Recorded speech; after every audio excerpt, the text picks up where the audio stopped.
subsidiary book 2 cash book இதுல வந்து triple column பார்க்குறோம் 6 sum number 6 record the following transaction in the triple column cash book of John 2017 December ஒவ்வொரு டிரான்சாக்ஷனாக read பண்ணி எப்படி some போடுறதுன்னு பார்க்கலாம் சம் வச்சுக்குவோம் இப்போ ரீட் பண்ணி போடலாம் சம்மை பாருங்க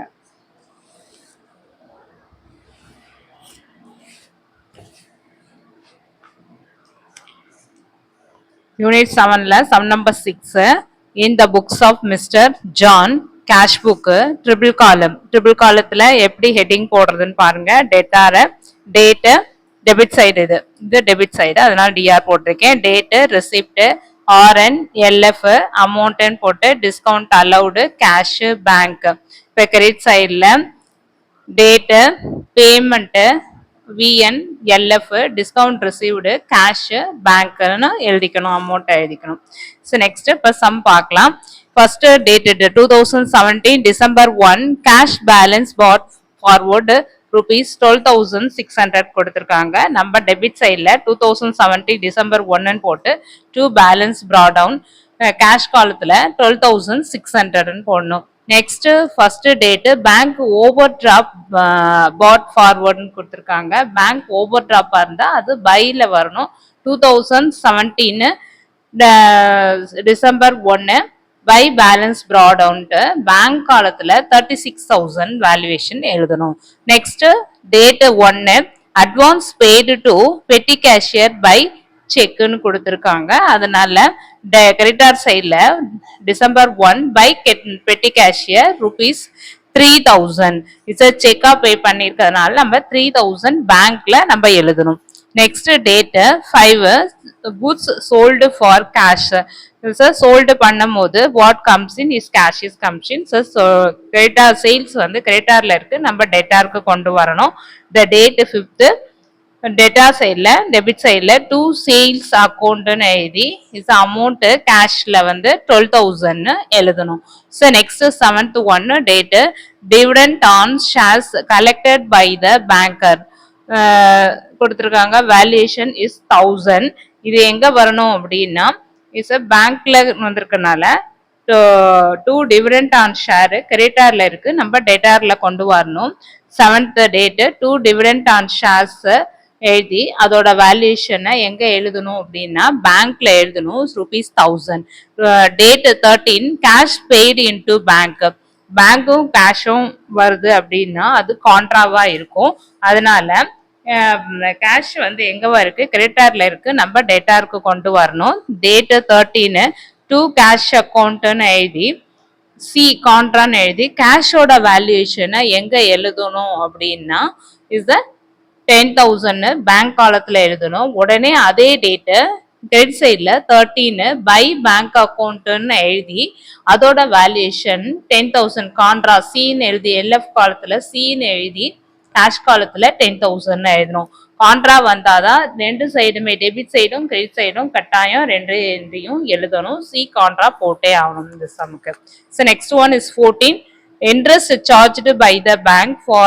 bank overdraft is ₹1,500 bank charges பண்ணும்போது bank charges account data to bank அப்ப பை சைடு இஸ் கிரெடிட்டார் சைடில் date 14 by bank charges account போட்டு பேங்க் காலத்துல 1,500 எழுதணும் so next 18 cheque issued to சிட்டிக் டிஸ்கவுண்ட் ரிசீவ்டு ஃப்ரம் ஹிம் கொடுத்துருக்காங்க 8,200 கொடுத்துருக்காங்க இப்போ சிட்டிக் அக்கௌண்ட் டேட்டார்ல இருக்கு நம்ம கிரெடிட்டார் கொண்டு வரணும் டேட் 18 பை சிட்டிக் அக்கௌண்ட்னு போட்டு டிஸ்கவுண்ட் ரிசீவ்டு 200 அதோட பேங்க் காலத்துல 8,000 நம்ம எழுதணும் ஸோ நெக்ஸ்ட் செக்குனால நம்ம பேங்க்ல எழுதுறோம் so next one date 24 insurance claim received by cheque and deposited into பேங்க்னு வருது இஸ் டெபிட் காலத்துல நம்ம எழுதணும் டேட் 24 இன்சூரன்ஸ் கிளைம் கிரெடிட்டார்ல இருந்தது நம்ம டெட்டாருக்கு கொண்டு வரோம்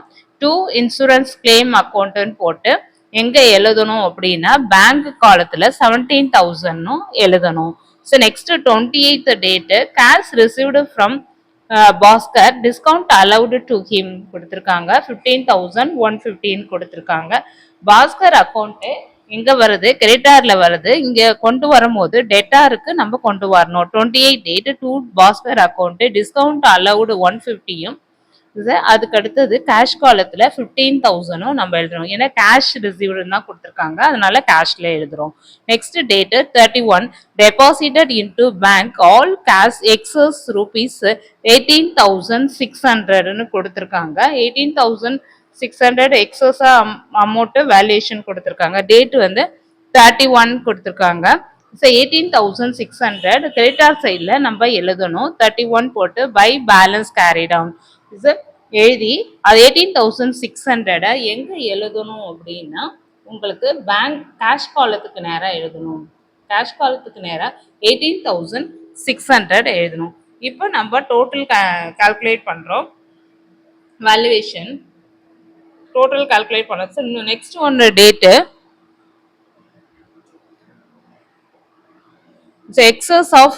excess cash deposited into bank ன்னு கொடுத்துருக்காங்கல்ல. இப்போ 18,600 வந்து எங்க எழுதிருக்கோம், பேலன்ஸ் கேரி டவுன்ல நம்ம எழுதிருக்கோம். 18,600 நம்ம எழுதிருக்கோம். இதோட வேல்யூஷன் எங்க வரும் அப்படின்னா 31 டு கேஷ் அக்கௌண்ட்னு போட்டு கான்ட்ராக்ட் இதோட வேல்யூஷன் 11,000 இங்க எழுதணும். எங்க எழுதணும்னா பேங்க்குக்கு நேரம் எழுதணும். கேஷோடது எங்க வரணும், பேங்க்குக்கு நேரம் எழுதணும். அதுக்கு அடுத்தது 31 பை பேங்க் அக்கௌண்டோட கான்ட்ராவோட வேல்யூஷன் கேஷ் அக்கௌண்ட்ல 11,000 நம்ம எழுதணும். இதோட valuation next 31 by balance carry down cash காலத்துல 18,600 எழுதணும். இப்போ டோட்டல் பண்ணி பாக்குறோம். நம்ம டோட்டல் பண்ணும் போது டிஸ்கவுண்ட் அலவுடு 150 கேஷ் அக்கௌண்ட்ல வந்து 12,600 12,000 15,000 வருது. இங்க ஆட் பண்ணும் போது உங்களுக்கு டோட்டலா எவ்வளவு வருது, 39,600 வருது. அதே கேஷ் காலத்துல கிரெடிட்டார் சைட்ல 10,000 11,000 இது ரெண்டையும் ஆட் பண்ணி 39,600 லெஸ் பண்ணா 18,600 வரும். இதுதான் அந்த பேலன்ஸ் அந்த வேல்யூஷன் அர்த்தம். 18,600 புக்லேயே கொடுத்துருக்காங்க. இந்த வேல்யூஷன் அங்க வந்துடும். நெக்ஸ்ட் பேங்க் காலத்துல வந்து கிரெடிட் சைட்ல டெபிட் சைட்ல ஆட் பண்றோம். 1,000 10,000 17,000 11,000 ஆட் பண்றோம். ஆட் பண்ணி வச்சிருக்கோம். ஆனா கிரெடிட் சைட்ல தான் நமக்கு வேல்யூ அதிகமா இருக்கு. கிரெடிட் சைட்ல 36,000 3,000 1,500 8,000 எல்லாத்தையும் ஆட் பண்ணா 48,500 வருது. கிரெடிட் சைட்ல தான் எக்ஸஸா இருக்கு. அப்ப டெபிட் சைடு இருக்க வேல்யூஷனை லெஸ் பண்ணோம்னா நமக்கு பேலன்ஸ் வந்து எவ்வளவு கிடைக்குதுன்னா 9,500 கிடைக்குது. இந்த பேலன்ஸை நம்ம எழுதணும். 31 டு பேலன்ஸ் கேரி டவுன் போட்டு 9,500 எழுதணும். இந்த balance carry down next month ப்ராடவுனா மாறிடும். டெபிட் சைட்ல இருக்க கேரி டவுன் வந்து கிரெடிட் சைடுக்கு வரும். 2018 ஜனவரி 1 பை பேலன்ஸ் ப்ராடவுன் போட்டு பேங்க் காலத்துல 9,500 எழுதணும். அதே மாதிரி கிரெடிட் சைட்ல இருக்க பேலன்ஸ் கேரி டவுன் டெபிட் சைடுக்கு பேலன்ஸ் ப்ராடவுனா வரும். 2018 ஜனவரி 1 டிசம்பர் 2018 வரணும். இங்க டிசம்பர் 2017 இங்க வரும்போது 2018 ஜனவரி 1 டு பேலன்ஸ் ப்ராடவுனா வரும். ரூபீஸ் 18,600 வரும். நெக்ஸ்ட் சம்ம 7th சம்ம சப்சரி புக்ல 7th சம் பார்க்கலாம். இங்க ப்ராப்ளம் பார்த்துக்கோங்க. இதுவும் ட்ரிபிள் காலம் தான். உங்களுக்கு ட்ரிபிள் காலத்துல 2000 prepare the triple column cash book Ragim from the following transaction கொடுத்திருக்காங்க. 2017 February first one cash in hand cash at bank valuation கொடுத்திருக்காங்க. நம்ம எப்படி சம் போடுறதுன்றத பார்க்கலாம்.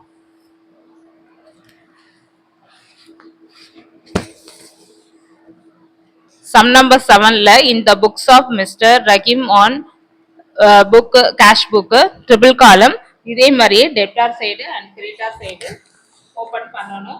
டேட் ரிசிப்ட்ஸ் ஆர்என் எல்எஃப் அமௌண்ட்ல வந்து discount allowed cash bank date payment VN LF discount received cash பேங்க்னு எழுதிடணும். நம்ம ஃபர்ஸ்ட் ஒன்னு டேட் என்ன கொடுத்துருக்காங்க, 2017 பிப்ரவரின்னு கொடுத்துருக்காங்க. அதுல first date cash in hand cash at பேங்க்னு கொடுத்துருக்காங்க. வேல்யூஷன் 25,000 10,000 கொடுத்துருக்காங்க. நம்ம டெபிட் சைட்ல 2017 பிப்ரவரி 1 போட்டு டு பேலன்ஸ் ப்ராடவுன் கேஷ் காலத்துல 25,000 பேங்க் காலத்துல 10,000 நம்ம எழுதணும். So next fifth date water purify purchases for office use by செக்னு கொடுத்துருக்காங்க. நம்ம கிரெடிட் சைடில் பிப்ரவரி 2017 பிப்ரவரி 5 பை வாட்டர் பியூரிஃபை பர்ச்சேசஸ் பண்ணும்போது டெட்டார்ல இருக்கும், அது நம்ம கிரெடிட்டார்ல கொண்டு வரோம். ஸோ வேல்யூஷன் எங்க செக்னு கொடுத்துருக்கிறதுனால பேங்குக்கு நேராக 8,000 நம்ம எழுதுறோம். ஸோ நெக்ஸ்ட் வந்து sixth one purchases goods for கேஷ்னு கொடுத்துருக்காங்க. பர்ச்சேசஸ் பண்றது எப்போதும் டெபிட்ல இருக்கும், நம்ம கிரெடிட்டுக்கு கொண்டு வரணும். டேட் 6 பை பர்ச்சேசஸ் அக்கௌண்ட்னு போட்டு நம்ம எங்க எழுதணும், வேல்யூஷன் இஸ் 9,000 இஸ் கேஷ்க்கு வாங்கியிருக்காங்க, அதனால கேஷ் காலத்துல எழுதுறோம். So next date 8 received cash from Daniel discount allowed to him கொடுத்துருக்காங்க. ரிசீவ்டு பண்ணும் போது கேஷ் உள்ள வருது, டேனியல் அக்கௌண்ட் கிரெடிட்டார்ல இருக்கிறதுனால நம்ம டெட்டாருக்கு கொண்டு வரோம். To Daniel account discount allowed is 100 is a cash column 9,900. Next date 10 check received for goods sold and deposited into the bank rupees 40,000 கொடுத்திருக்காங்க. இப்போ நம்ம எங்க எழுதணும்னா date is 14, next date 10 check received from goods sold and deposited into the bank. So date வந்து 10 sold பண்ணியிருந்தா is sales, பேங்க்னு இருக்கிறதுனால bank account data to சேல்ஸ்னு வரும். டூ சேல்ஸ்னு எழுதி பேங்க் காலத்துக்கு நேரம் 40,000 எழுதணும்.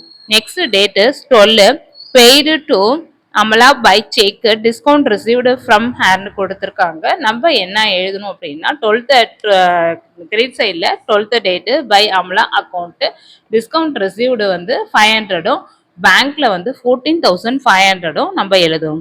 Next date 13 paid transport charges by cash. Paid transport charges account data to by கேஷ்னு வரும். டிரான்ஸ்போர்ட் அக்கௌண்ட் டேட்டார்ல இருக்கிறதுனால நம்ம எங்க கொண்டு வரணும், கிரெடிட்டார்ல கொண்டு வரணும். 13 entry 13 date by transport charges அக்கௌண்ட்னு எழுதி எங்க எழுதணும் அப்படின்னா கேஷ் காலத்துல எவ்வளோ அமௌண்ட்டு 5,000 எழுதணும். Next 14th date withdraw cash from bank for office யூஸ்ன்னு கொடுத்துருக்காங்க. இது கான்ட்ரா என்ட்ரி, அதனால 14th டெபிட் சைடில் 14 டேட் போட்டு டு பேங்க் அக்கௌண்ட்டு கான்ட்ரான்னு எழுதி இதோட பேங்க்னு இருக்கும் போது கேஷ்ல எழுதணும் 20,000 எழுதணும். அதே சேம் டேட்ல வந்து 14th கிரெடிட் சைடில் பை கேஷ் அக்கௌண்ட் போட்டு கான்ட்ரான்னு சீன் போட்டு இதோட வேல்யூ வந்து பேங்க்ல எழுதணும் 20,000.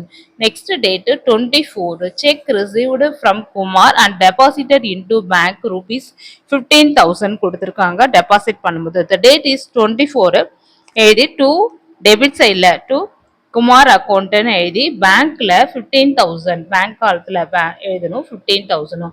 ஸோ நெக்ஸ்ட் வந்து 28 குமார் செக் டிசானர்னு கொடுத்துருக்காங்க. டிசானர் பண்ணும்போது ருபீஸ் எவ்வளோன்னு கால்குலேட் பண்ணுவோம். இதே குமாரோட வேல்யூஷனும் உங்களுக்கு 15,000 தான். So date is 28 by Kumar அக்கௌண்ட்னு போட்டு பேங்க்ல வந்து 15,000 போடணும். இப்போ டோட்டல் பண்ணி பார்க்குறோம். டோட்டல் வந்து டெபிட் சைடில் தான் அதிகமாக இருக்குது, கிரெடிட் சைட் கம்மியாக இருக்கிறதுனால பேலன்ஸ் அங்கே வரும். ஸோ டெபிட் சைடில் டிஸ்கவுண்ட் அலவுடு 100 rupees, கேஷ் 25,000, 9,900, 20,000, டோட்டலாக 54,900 வருது. பேங்க் காலத்தில் 10,000, 40,000, 15,000, 65,000 வருது டோட்டல். இப்போ கிரெடிட் சைடில் வந்து டிஸ்கவுண்ட்டு ரிசீவ்டு 500, இப்போ 9,000, 5,000 ரெண்டையுமே இந்த 54,900ல லெஸ் பண்ணோம்னா 40,900 பேலன்ஸ் வரும். நெக்ஸ்ட் பேங்க் காலத்தில் வந்து 8,000, 14,500, 20,000, 15,000 இதெல்லாம் ஆட் பண்ணி 65,000ல லெஸ் பண்ணோம்னா பேலன்ஸ் 7,500 வரும். இதுதான் பேலன்ஸ் வேல்யூஷன். இந்த பேலன்ஸ் வந்து நெக்ஸ்ட் மந்த்துக்கு பேலன்ஸ் ப்ராடவுனாக மாறும். கேரி டவுன் இங்கிட்டு வரும்போது பேலன்ஸ் ப்ராடவுனாக மாறிடும். ஸோ கிரெடிட் சைடில் வந்திருக்கு, நம்ம டெபிட் சைடில் பேலன்ஸ் ப்ராடவுன் எழுதணும். March 1 to balance brought down cash காலத்தில் வந்து 40,900, பேங்க் காலத்தில் 7,500 எழுதணும். இந்த சம்மு இதோட முடியுது. இந்த சேனலை சப்ஸ்கிரைப் பண்ணுங்கள், லைக் பண்ணுங்கள், ஷேர் பண்ணுங்கள். தேங்க்யூ.